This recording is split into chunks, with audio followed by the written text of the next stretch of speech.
I love hosting big, nerdy parties. This is Camp Demi, and I hosted this 3-day event for our online community so they can meet up in person, have a great time.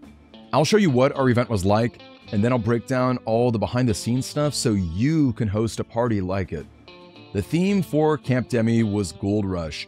Because many folks were flying in, I wanted to give them a small taste of California history. A big part of this became hoarding gold nuggets. These little pieces were hidden outside and they were subtly restocked at different times, although some mods ended up throwing them like chicken feed to different chickens who wanted them. Honestly, gold nuggets went triple platinum. One of my favorite memories was when I'm explaining the rules for a game, and instead of listening, you've got different Club Scouts who are on their hands scrounging for gold. To be clear, it's not like you'd win any major prizes for hoarding gold nuggets. In fact, I designed the nugget system very intentionally, and I'll get into the nitty-gritty at the second half of this video. But there were 2 ways to use your gold. You could buy one of the special sodas, or you could help fund a major food event for everybody at the party. We had 2 options: the McMotherload, which was 400 chicken nuggets from McDonald's, or Scouting for Cookies, which was 80 boxes of Girl Scout cookies. By filling the tin with gold nuggets, you would help one of these events fire. And in doing so, you'd help the entire camp unlock a fun food event. So day 1 was Friday, and we kicked things off with an awesome game called Hash and Guns Live. You've got these teams of gangsters who are trying to scare off each other for money. The referee counts to 10, then all the mobsters are locked in position for the round, holding up fake guns. It's pretty bad to get shot at, but there's also a chance the guy pointing a gun at you is bluffing. So it's up to you whether to wimp out and live another day, or stay in, risk your life, and fight for cash prizes. At the end of 5 rounds, whichever team has the most money is the one that wins. Cash and Guns Live is awesome because it can fit huge groups of people. There's not many games that can do that. And then there's the strategy role-playing, which is just a ton of fun to act out. I might do a proper review of the game and rules, so let me know if you'd be interested in that. By the way, there was a prize for Cash and Guns Live, and this was super cool. We had a massive lock safe with gold-themed prizes on the inside. That was more of a meta Camp Demi thing, where different big events would have prizes in this. We had to determine what the pick order was, though, so I hosted a tiebreaker game among the winning team. This was a gunslinger showdown. Count to 5 and draw with Nerf guns. After that was a spectacular dinner. We had 2 absolutely massive pizzas from a famous chain in Southern California called Big Mamas and Papas. They are mostly known for huge square-inch pizzas, and in fact, the most infamous one is 54 square inches. That's less than 6 feet. And that is what I actually wanted for this event. Again, I wanted really big, memorable food things for people to enjoy and laugh about. But unfortunately, I made the mistake of only calling in a few days in advance. As it turns out, the big box that they use to serve this and the special dough, it all needs about a week's notice to be made, which makes sense. So instead of one 54-inch pizza, we had to settle for 2 36ers. So this is a nice pizza. Oh, okay, I can't pick it up with one hand, but that's also a nice pizza. Now at a glance, you might think that we actually ended up with more pizza because 36 plus 36 is bigger than 54, but that's not quite how math works though. It's actually more like this. But the good news is there's absolutely no way we could have carried the 54-inch pizza to the Airbnb. Just the 2 36-inchers took up way more space than the trunk would allow. We had to straight up abandon passengers. We left them on the side of the road to drop the pizzas off back at the Airbnb, then would have drive back to pick these guys up. And trust me, we had a big Airbnb of 20 plus folks, but this was way more than enough pizza. Next up, we played another fun party game. This is Wavelength. Each round you get a question on a spectrum. To the left is one side and to the right is another. The game would be super easy if you could choose where the target is. For example, if it's hot versus cold and you could pick something like lava, well, lava's gonna be way at the end. That's where the bullseye is. But if you say something like, I don't know, summer in Hawaii, that's obviously not as hot as lava, but that's still pretty hot, right? So you adjust it like this. I honestly just love Wavelength because tons of people can play and it's a creatively funny time. The next day was Saturday morning, day 2, and we started off by panning for gold. We set up a big inflatable pool, and because the Airbnb hose was fenced off, we opted for a giant conga line with all the participants, and we filled up pots and pans with water by passing them around. Then we took muddy rocks to make it look like a creek, and we sprinkled gold nuggets throughout it. There was one final touch too. For anyone who chose to sleep in a tent the night before, I rewarded them with a pouch of real gold nuggets to sip in the pan. Only 2 people chose a tent, and I was one of them, but I like the option to make it feel like Camp Demi, you know? By the way, here's my review on how the tent experience went. So I just woke up from my little tent experience, had a good amount of sleep in terms of hours. I feel great. Pretty spacious, honestly, for what it was. It was so easy to set up. You just like flip out the little thing and it's done. I will say, pretty warm overall. I don't know if it's insulated or if it was just, you know, California, but it was warmer in the tent than it was outside. I will say earlier in the morning, I don't know what time it was, it did get pretty cold, so I had to bundle up with my, you know, comforter futon. I was sleeping on top of it at first, but then I just kind of wrapped myself up like a burrito. But yeah, honestly, this is good stuff. So after draining our river of all of its gold nuggets, there was more than enough to trigger the McMotherload. This is what people funnel their gold nuggets into, and yeah. We've got nuggets! It's the McMotherload! It was finally time for our main event, a Western murder mystery. Folks got dressed up, they chose a character book, and they got off to the bloody races. Do you think Deputy Drinkwater could have proved it? It ain't my fault the old owner got confused and signed over the saloon for nothing. And it didn't do the deputy no good to open my safe and snoop in my private papers neither. And of course, it can't be a Camp Demi without a campfire and s'mores, just hanging around the fire, laughing, cooking it up. Campfires are honestly the reason why I chose the name Scoutmaster Demi. I hope you'll consider joining our Scoutmaster troop because we have a lot of fun and do tons of fun stuff like this. Then come Friday morning, we had a Super Smash Bros. Tournament.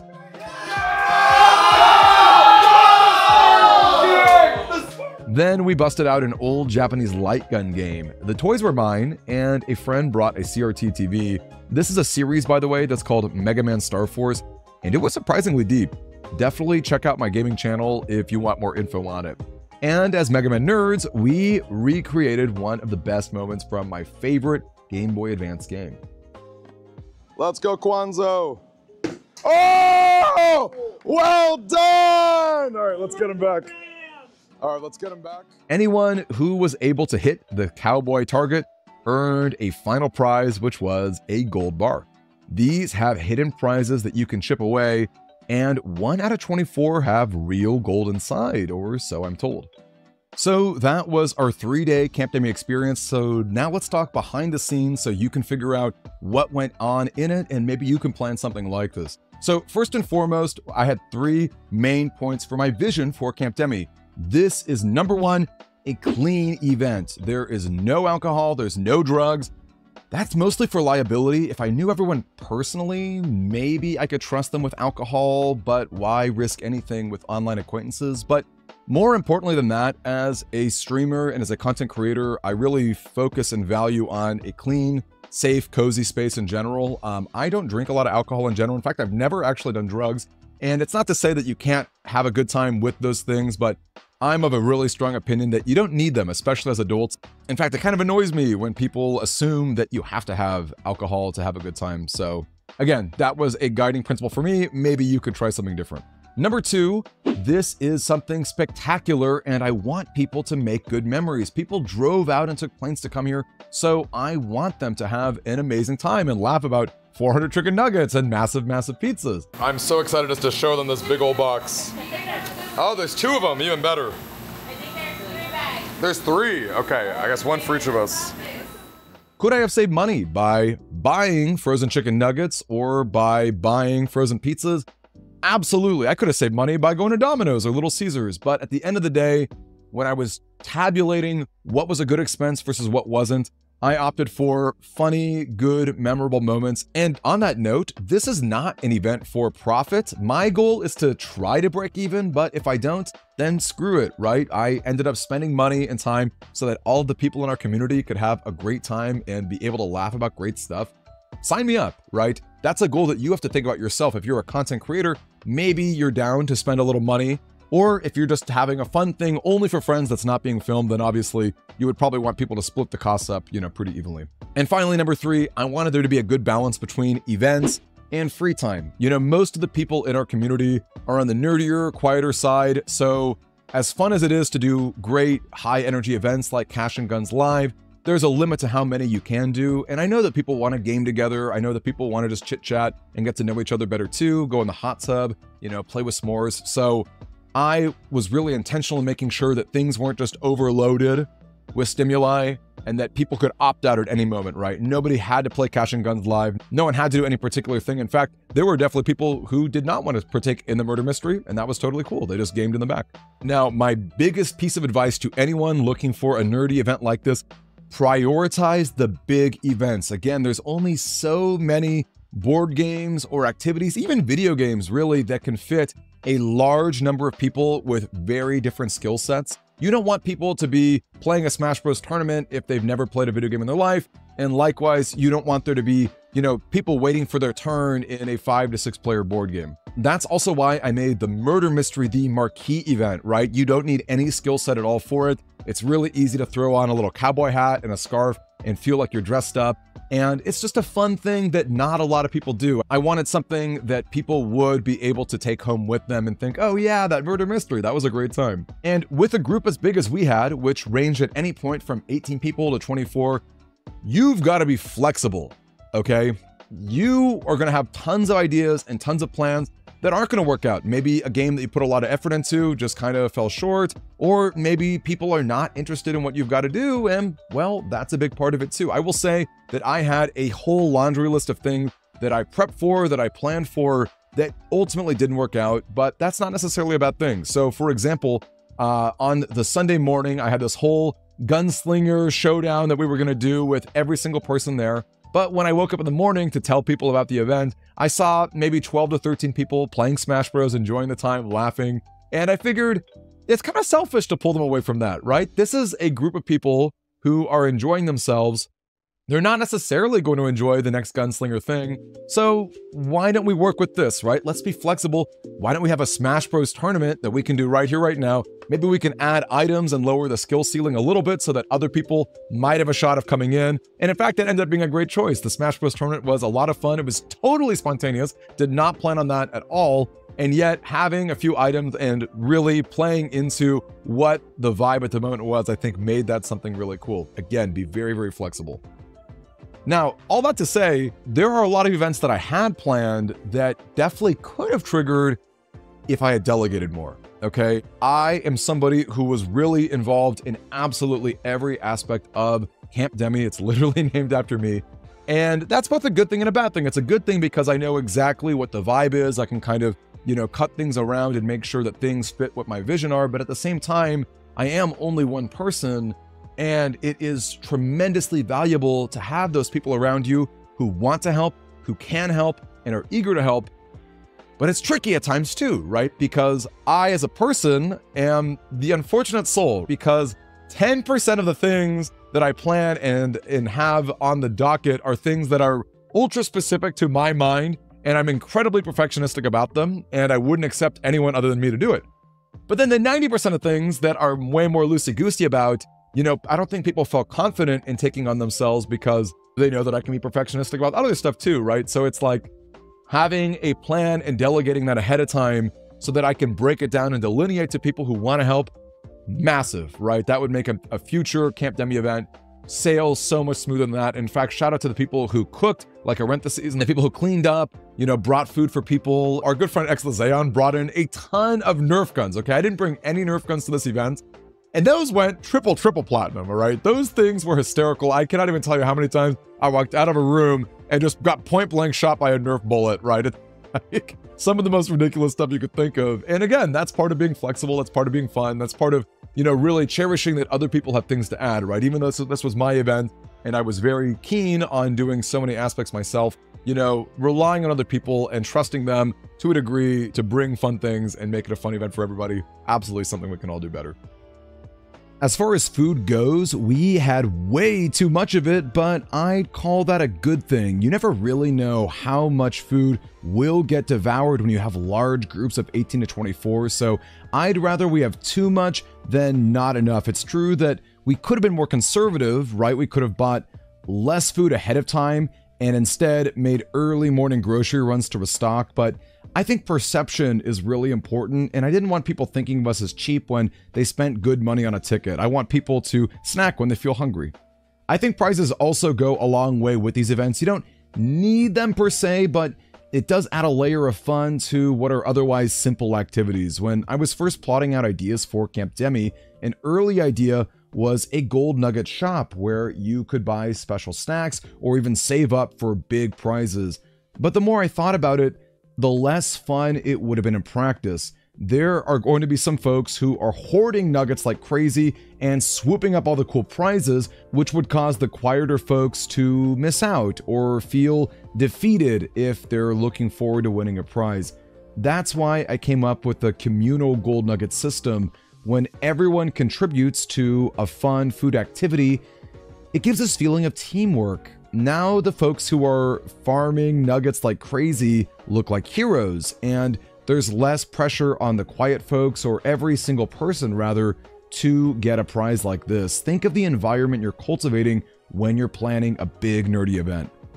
Now, of course, the venue for something like this is really tricky. If you are just hosting a smaller event in the comfort of your home, well, that's great. You don't have to worry about expenses. But in our case, an Airbnb was something really real we needed. You know, 18 to 24 people, I don't have a house that big, and I don't know many other people who do. So the awkward thing additionally about that is that we are in California. So last year, we had an event in Texas with a big mansion. It was in the middle of nowhere, which meant that we were able to get a really good price on it. And that was perfect, right? Tons of bedroom, tons of space. People had a lot of privacy. People also were able to have multiple gaming rooms. So if you didn't want Smash Bros, you could play Mario Kart somewhere else. You could play foosball, go in the pool, whatever. That was amazing. That's not always possible though, right? In fact, I live in California. If you've never visited California, you've at least heard the stereotypes that things are very expensive as far as rent goes, and that is true. Property prices here are awful. Some of the best venues that I saw were way out east, very far away from the LAX airport, and so I just didn't think that they were really doable. Because we had so many folks who were driving and flying, we basically had to keep ourselves to within 1 hour of Los Angeles International, one of the worst airports in the entire world, but also one of the cheapest ones for people who are flying in. You know, I can't expect people to fly to Ontario or to fly to different parts of the state. So because of that, I thought our Airbnb was pretty good. I think overall, it was honestly bigger than I thought, but it would have been nicer to have a bigger, you know, backyard or to have more space for people otherwise. But again, that's just something that you have to factor into it. And I'll tell you too that I priced the Camp Demi experience very aggressively, in my opinion, aggressively in favor of people. It was $250 total, which might sound like a lot at first, but then you realize, hey, that's almost $80 a day for all of your food being done by me, which was the case. Not just the pizza, not just the chicken nuggets, but I had tons and tons of food, rice, meat, eggs, whatever. And that was all taken care of for anyone who was cost sensitive, as well as your sleeping arrangements, right? Even though it was a smaller venue, there were still plenty of couches, plenty of beds, plenty of sleeping bags. I brought blow-up mattresses. I had pop-up tents in the back that we could throw for the backyard. So I came really prepared to give people a great deal. And in my opinion, it was. When I was on the freeway, I took a picture of this $80 a night inn, which is like the bare minimum here in California. And you're not even guaranteed a breakfast there, right? So the fact that you're having a fun time with your group of friends, I thought it was a steal. Think about any convention like MomoCon or Comic-Con or whatever. You're paying $250 like just for the ticket itself, not even the hotel. So again, I thought it was a great deal. And I'm really happy that most people thought so too. And on the note of that survey, the most important metric to me, which was making memories and how much fun you had, so many people called it a 10 out of 10, which just warms my heart. I will tell you right now that it was exhausting, okay? I probably spent weeks and weeks ahead of the event, obviously, you know, in preparation, but even before that, I was spending months and months getting the word out to people, making blasts and posts, Reddit, Facebook, Twitter, everywhere you could think about, just trying to get the word out and try to get as many people who could be interested as possible. And it is draining, okay? Again, delegation's a great thing in the future, but I put a lot of love and effort into it, and you are gonna have to do the same depending on what the scope and scale of your nerdy event is going to be. But I want you to know that when you get feedback like that, when you see smiling faces, when you're huddled around the campfire, when you're playing fun video games with your friends and laughing, have a great time, gang, it is so worth it. I cannot recommend an event like this enough. So if you watch this video and you ended up being kind of interested in what we've got to offer as a community, do join our Discord. We are an awesome, awesome group of people. Obviously, we love nerdy video games. We love meeting up in person too. Hope you'll consider joining us. As always, I'm Scoutmaster Demi. I hope that this was a very helpful video, and I can't wait to see you at the next one. Catch you later, Scouts.